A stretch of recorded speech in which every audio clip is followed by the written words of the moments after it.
Plusieurs jeux intéressants annoncés lors du State of Play, un nouvel univers autour de l'homme araignée. Chaque semaine, on se donne rendez-vous pour le Weekly Geek Actu pour des news hebdomadaires qui résument l'actualité autour du jeu vidéo, manga, films, séries, animés, bref.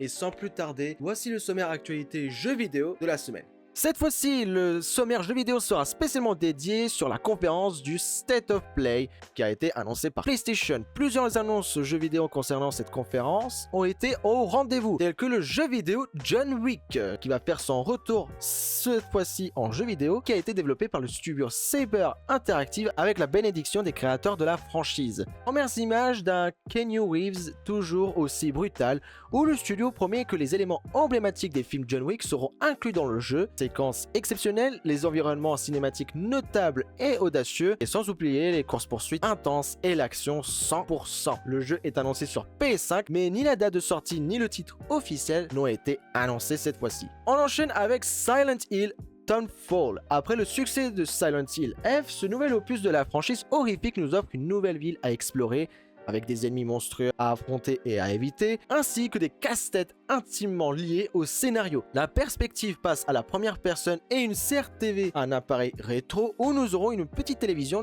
portative qui réagira aux événements surnaturels et sera à la fois un outil utile lors des combats et une manière d'en apprendre plus sur l'histoire. Ce jeu paraîtra en 2026 sur PC et PS5. Star Wars Galactic Racer, dès l'année prochaine sur PS5, participer à une réinvention explosive d'un sport mécanique né aux confins des bordures extérieures sans foi ni loi de la galaxie Star Wars. Le titre mise clairement sur la nostalgie en remettant notamment à l'honneur des courses de pods, ces bolides mythiques que Anakin pilote dans la menace fantôme. Un premier aperçu du gameplay sur plusieurs planètes où différents pilotes se livrent à une lutte sans merci sur des pistes non homologuées où seuls les plus audacieux survivent. La sortie est prévue dans l'année sur PS5 et Xbox Series.